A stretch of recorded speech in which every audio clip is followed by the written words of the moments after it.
नमस्कार दर्शकों, स्वागत है आपका हमारे खास कार्यक्रम आपकी सेहत में और मैं हूं आपके साथ स्वाति शर्मा। दर्शकों, बदलता मौसम बहुत सारी परेशानियों की वजह बनता है और दिक्कतें तब ज्यादा बढ़ जाती हैं जब खासकर बच्चों में ये समस्याएं पनपती हैं। तो कौन सी परेशानियां बच्चों में इन्फेक्शन के बाद फैलती हैं और क्या कुछ सावधानियां हैं जो आप अपनाकर अपने नन्हे मुन्नों को, अपने बच्चों को तंदुरुस्त बना सकते हैं, सेहतमंद रख सकते हैं, ये सब कुछ हम जानेंगे हमारे आज के एक्सपर्ट डॉक्टर राहुल वर्मा से, जो कि बाल रोग विशेषज्ञ और हमारे साथ स्टूडियो में मौजूद हैं। डॉक्टर साहब, बहुत बहुत स्वागत करना चाहूंगी आपका हमारे कार्यक्रम में। तो दर्शकों, बेझिझक आप किसी भी समस्या के जिससे आपके नन्हे मुन्ने, आपके बच्चे जूझ रहे हैं, परेशान हो रहे हैं, चाहे वो वायरल इन्फेक्शन हो, बैक्टीरियल इन्फेक्शन हो, या फिर इस समय जो सबसे ज्यादा परेशानी बच्चों के बीच में अपनी पैठ बना रही है वो है डेंगू मलेरिया। तो अगर इससे जुड़ा आपका कोई सवाल है या कोई जानकारी लेना चाहते हैं, राय लेना चाहते हैं हमारे एक्सपर्ट से, तो बेझिझक कॉल कर सकते हैं। टीवी स्क्रीन पर लगातार नंबर फ्लैश किए जा रहे हैं। शुरू करते हैं हमारा खास कार्यक्रम आपकी सेहत।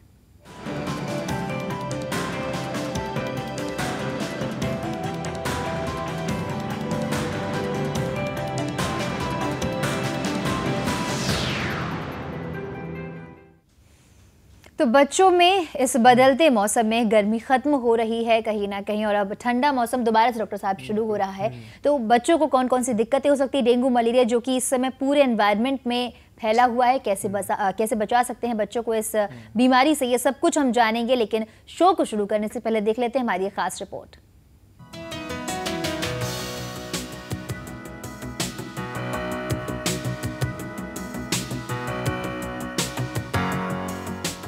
वायरल और बैक्टीरियल इन्फेक्शन की शुरुआत होना ही बच्चों की सेहत से जुड़ी समस्याओं का संकेत है। जब बच्चा सेहतमंद नहीं होता तो इसकी एक वजह रोग प्रतिरोधक क्षमता कम होना भी माना जाता है। विशेषज्ञों के अनुसार जिन बच्चों का इम्यून सिस्टम कमजोर यानी रोगों से लड़ने की क्षमता कम होती है तो उन पर कई बीमारियां जल्दी हावी हो जाती हैं। इसकी पहचान करने के लिए कुछ बातें ध्यान रखने वाली हैं, जैसे बार बार बच्चे को पेट की समस्याएं होना और बुखार आना, आंखों से जुड़ी परेशानियां होना, भूख कम लगना, पाचन संबंधी समस्या होने के साथ ही डायरिया और पीलिया जैसी दिक्कतें भी हो सकती हैं। अगर बहुत छोटे बच्चों यानी लगभग 6 माह की आयु वाले बच्चों की बात करें तो इनको इस दौरान दांत निकलने शुरू हो जाते हैं, जिसमें बच्चों को काफी दिक्कतें होती हैं। बच्चों में कान का इन्फेक्शन काफी आम है, जिसमें उनको कान में तेज दर्द, बुखार आदि की समस्या होती है, जिसका तुरंत इलाज कराना जरूरी होता है। बच्चों में होने वाली समस्याओं के कुछ मूल कारण हैं। बच्चों के आसपास साफ सफाई की कमी, खाने में पोषक तत्वों का ना होना, बच्चों को भूख कम लगना, हाथ गंदे रहना आदि। थोड़ी सी सावधानियां बरतकर बच्चों को इन परेशानियों से बचाया जा सकता है। बच्चों को पौष्टिक आहार देना चाहिए, उनकी साफ सफाई पर खास ध्यान दें, बच्चों की हर जरूरत का शेड्यूल बनाएं और सबसे खास बात, उनके साथ हर वक्त गुस्से से पेश न आएं। बच्चों की सेहत से जुड़ी समस्याओं को लेकर डॉक्टरी सलाह लेना सबसे अहम है।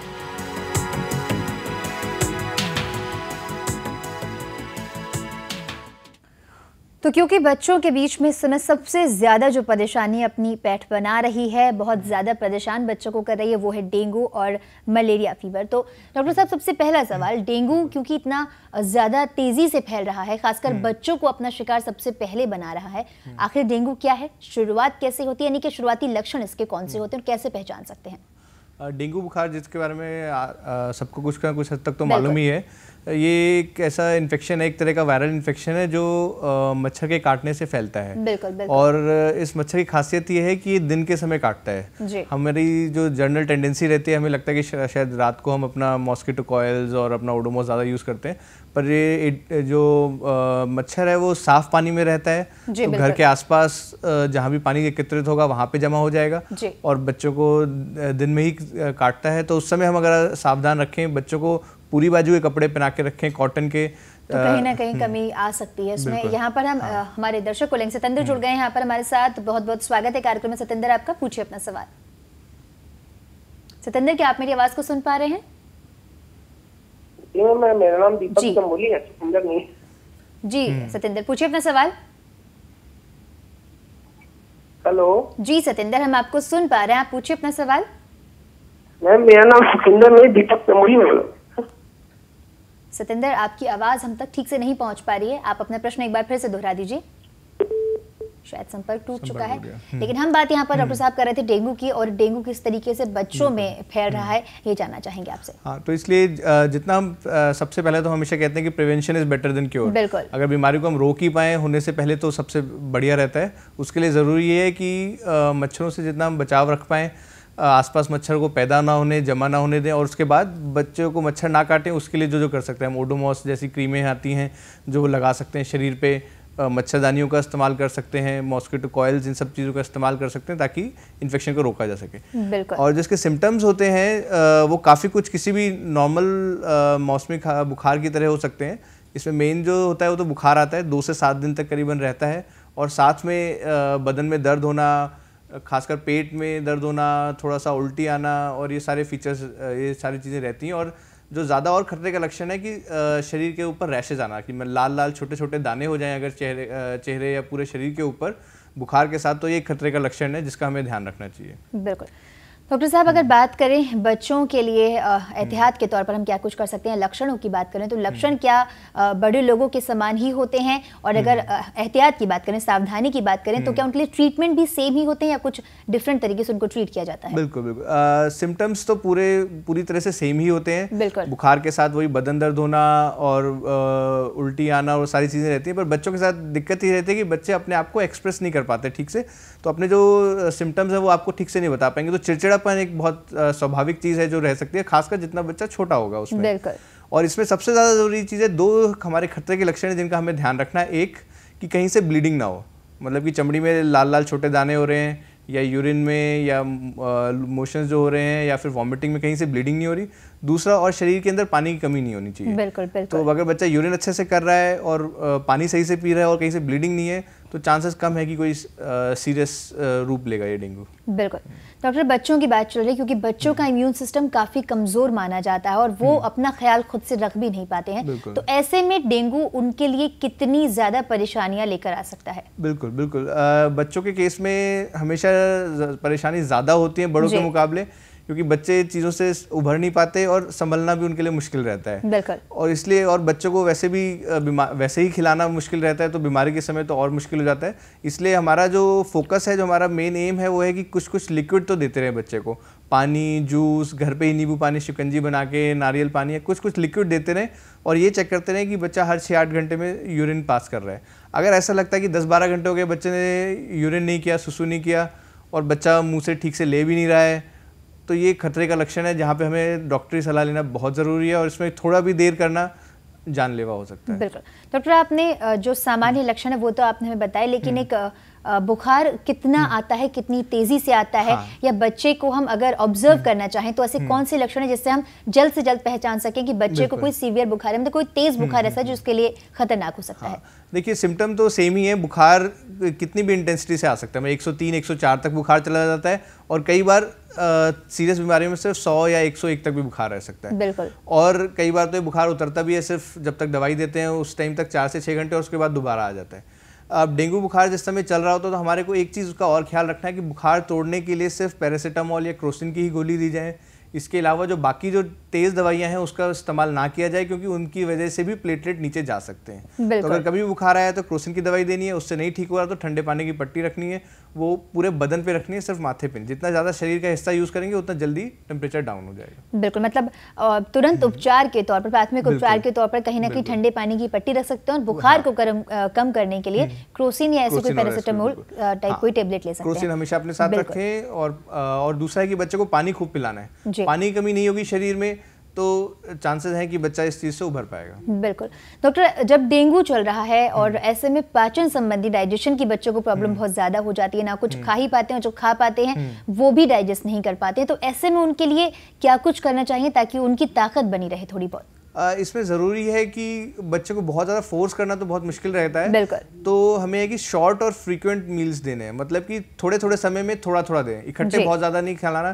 जैसे हो सकता है अनुमान बच्चा आपका 2 रोटी खा लेता हो, अगर वो 1 रोटी के बाद मना कर देता है तो उसे छोड़ सकते हैं। उसके बाद फिर 1 घंटे बाद दोबारा उसको थोड़ा थोड़ा कुछ ऑफर कीजिए, जूस दीजिए, पानी दीजिए, नींबू पानी, शिकंजी, कोई भी ऐसी चीज़ दीजिए जिससे बच्चे को एनर्जी मिले अंदर से और वो इन्फेक्शन से लड़ने के लिए तैयार रहे। बिल्कुल। यहाँ पर हमारे साथ हमारी दर्शक जुड़ गई हैं। चंदा, बहुत बहुत स्वागत है कार्यक्रम में आपका, पूछिए अपना सवाल। डॉक्टर साहब नमस्कार। नमस्कार जी चंदा। मेरा सवाल वैसे तो बच्चे के लिए, लेकिन बुखार से जुड़ा हुआ नहीं है जी। एक्चुअली मेरा जो बच्चा है वो 4 साल का है। बिल्कुल। और जब भी वो स्कूल जाता है तो मतलब उसके स्कूल से मुझे एक दो बार टीचर्स ने कहा कि इसको घर से फ्रेश करके भेजिए, और सवेरे सवेरे वो उसको आदत नहीं है और वो खाने पीने में भी बहुत ज्यादा मतलब है, उसका नखरे बहुत है, खाना पीना वो ठीक नहीं करता। अभी भी उसके पीछे पीछे घूम के खाना उसको खिलाना पड़ता है। बिल्कुल बिल्कुल। और थम्स अप भी करता है। देखिए, जो आपने बताई काफ़ी कॉमन बीमारियां हैं जो काफ़ी सारे पेरेंट्स इस तरीके से चीज़ों से जूझते हैं। सबसे ज़रूरी दिक्कत है कि बच्चों के लिए खाना खिलाना एक अपने तरफ से एक बहुत बड़ा टास्क रहता है पेरेंट्स के लिए। इंपॉर्टेंट चीज़ उसमें यह है कि उसको हम ऐसा प्लेफुल एक्टिविटी बनाएं कि बच्चे को मज़ा आए, और कुछ ना कुछ आपको खाने में वेरिएशन लाना पड़ेगा। मतलब कि अपना जो घर पे बना रहे हैं उसी को पौष्टिक आहार के साथ साथ अगर उसको कुछ कुछ डिफरेंट मिलता रहेगा तो वो बेहतर रहेगा। जैसे आप अपना दाल रोटी चावल सब्जी के साथ साथ बीच में कभी इडली वगैरह बना सकते हैं, या कुछ कुछ चीज़ें बदलेंगे तो उसमें ज़्यादा फ़ायदा रहेगा। जी बिल्कुल। और दूसरा चीज़ थम सकिंग के लिए है कि आपको बच्चे को जब भी थम सक करे तो उसको मना करना है, बहुत ज़्यादा डांटना या मारना नहीं है, बट हाँ फर्मली बहुत अच्छे से उसको बोलना है कि ये गलत चीज़ है, इसको रोकना है। हो सकता है बच्चा उस समय आपकी बात ना सुने, लेकिन बच्चे के मस्तिष्क में ये बात जाके घर कर जाती है कि ये चीज़ के लिए मेरे को माता पिता ने मना किया है, तो हो सकता है उसे थोड़ा टाइम लगेगा पर वो धीरे धीरे छोड़ देगा। पर जब भी आप उसे अंगूठा हटवा रहे हैं तो उसको किसी और चीज़ में इंगेज करना पड़ेगा आपको, ताकि उसका ध्यान बटे और वो धीरे धीरे जैसे जैसे बच्चा उम्र में बड़ा होगा तो ये आदत धीरे धीरे कम होगी। बिल्कुल। डॉक्टर, हम बात कर रहे हैं डेंगू की, और क्योंकि ये बुखार बहुत तेजी से आता है तो बच्चों के किन किन इंटरनल ऑर्गन्स पे इसका असर पड़ सकता है अगर जरा सी भी लापरवाही कहीं ना कहीं हो जाए? बिल्कुल, डेंगू की खासियत ही यही है कि वो लगभग शरीर के सारे अंगों पे असर करता है। इसमें होता क्या है कि जो हमारी खून की जो नाड़ियाँ होती है उसके अंदर से पानी लीक होने लगता है एक तरह से, और वो सारी जगह जाके जमा हो जाता है। जैसे पेट में जमा हो जाता है तो पेट फूलने लगता है, जिसकी वजह से पेट में दर्द भी रहता है। अगर वो पानी लीक होकर फेफड़ों में जमा हो जाता है तो सांस लेने में दिक्कत हो सकती है, जो काफ़ी सीरियस हो सकता है। चेहरे पे भी सूजन आ जाती है और सब जगह सूजन हो लगती है। सारे जो शरीर के अंग हैं वो धीरे धीरे काम करना कम कर देते हैं। सबसे पहले तो गुर्दे पे भी इसका असर रहता है और जिगर पे भी असर रहता है, जिसकी वजह से बच्चे की भूख भी कम लगती है और यूरिन वगैरह भी कम हो सकता है। इसलिए सबसे ज़्यादा ज़रूरी हमारे लिए हमेशा, जिसको मैं पहले भी कहता रहा हूँ, कि बच्चे को पानी खूब पिलाना है, लिक्विड चीज़ें बहुत देनी है, और ध्यान रखना है कि बच्चा पेशाब समय पे करता रहता है और कहीं से ब्लीडिंग तो नहीं हो रही कोई। जी बिल्कुल। डॉक्टर साहब, डेंगू पर तो हम अपनी चर्चा जारी रखेंगे ही, और साथ ही साथ इन्फेक्शन कौन कौन से हो सकते हैं बच्चों को, ये सब कुछ हम आपसे जानेंगे। फिलहाल हमारे साथ यहाँ पर हमारे एक दर्शक जुड़ गए हैं। बहुत बहुत स्वागत है कार्यक्रम में आपका, पूछ सकते हैं आप अपना सवाल। आपको मेरी आवाज सुनाई दे रही है?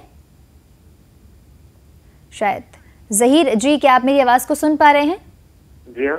जी जहीर, पूछिए अपना सवाल, क्या पूछना चाहते हैं आप? जी जहीर जी, सबसे पहले अपने टीवी का वॉल्यूम बंद कर दीजिए, उसके बाद अपना सवाल पूछिए। जी हाँ, मैं ये पूछ रहा था डॉक्टर साहब से। जी जी हाँ, मैं ये बोल रहा था डॉक्टर साहब से। हाँ। मेरा जो लड़का है वो 1.5 साल का है, वो कुछ खाता पीता नहीं है, कुछ भी खाता पीता नहीं है, और हालत दिन पे दिन डाउन होती जा रही है। अच्छा, उसका वजन कितना है? वजन उसका वेट कितना है आपके बच्चे का? 10 किलो 500 ग्राम। अच्छा ठीक है। देखिए, ये तो सबसे कॉमन जो दिक्कत है इस उम्र के बच्चों में, क्योंकि बच्चे को ज़रा सा भी, थोड़ा सा भी बच्चा खाता है, उसको ज़रा सा भी एनर्जी वापस आई तो वो वापस अपना खेलने कूदने और एक्टिविटीज़ में लग जाता है। 1.5 साल का बच्चा चलना शुरू कर चुका होता है और वो लिटरली आपको एक बार को खाना खिलाने में कम से कम आधा घंटा भी लग जाता है कई बार। तो उसमें कोशिश ये करनी है कि बच्चा जो भी खा रहा है कम से कम खा रहा है तो उसे ज़्यादा से ज़्यादा कैलोरी डेंस किया जाए और ज़्यादा से ज़्यादा ताकत वाली चीज़ें उसको दी जाए, ताकि कम से कम खाने में हम ज़्यादा से ज़्यादा पौष्टिक आहार दे सकें। उसके लिए ज़रूरी क्या है कि अगर आप दाल चावल दे रहे हैं तो उसमें घी या मक्खन ज़्यादा डालें, और दूध अगर आप दे रहे हैं तो उसमें पार्ले जी या कोई भी ग्लूकोज वाले बिस्किट घोल के दे सकते हैं। साथ में धीरे धीरे दूध की मात्रा कम करके बाकी सारी चीज़ें खिलाएं, फल फ्रूट्स खिलाएं, जिसमें सबसे अच्छा केला रहता है, क्योंकि केले में बहुत ज़्यादा कैलोरीज होती हैं और सबसे सस्ता फ्रूट भी है और सबसे पौष्टिक आहार उसी से मिलता है। बिल्कुल। यहाँ पर हमारे साथ हमारे दर्शक जुड़ गए हैं। राजू, बहुत बहुत स्वागत है कार्यक्रम में। राजू, आपका पूछिए अपना सवाल। जी, मेरे बच्चे का 3 साल का है जी। वो 10 करता है तो बहुत कड़क करता है। अच्छा, दूध कितनी बार पिलाते हैं आप उसको दिन में? 3-4 बार। 3 से 4 बार। देखिए इस उम्र के हिसाब से जो आप कह रहे हैं, जिसको हम कब्जी कहते हैं कि लेटरिन थोड़ा सा सख्त करना, ये बच्चों में काफ़ी कॉमन देखी गई है, कॉन्स्टिपेशन जिसे कहते हैं इंग्लिश में। तो उसमें सबसे ज़्यादा ज़रूरी है कि बच्चे का oral intake in the sense कि पानी काफ़ी अच्छे से पिए। जितना ज़्यादा पानी पिएगा, फल फ्रूट हरी पत्ते वाली सब्जियां खाएगा, उतना बेहतर रहेगा। मैदे वाली चीज़ें कम करनी है और साथ में दूध जो है दिन में 1 या 2 बार से ज़्यादा नहीं देना, क्योंकि जो बच्चे दूध पे रह जाते हैं उनमें धीरे धीरे खून की कमी भी होती है, आयरन की कमी होती है और साथ में कॉन्स्टिपेशन की शिकायत भी ज़्यादा देखी गई है। बिल्कुल डॉक्टर साहब, चर्चा तो हम अपनी जारी रखेंगे। इन्फेक्शन और मलेरिया में कैसे बचाव रख सकते हैं ये भी आपसे जानेंगे। और दर्शकों, आपके सवालों के जवाब तो अभी देने बाकी हैं, लेकिन यहाँ हम रुकेंगे एक छोटे से ब्रेक के लिए, जल्द हाजिर होते हैं।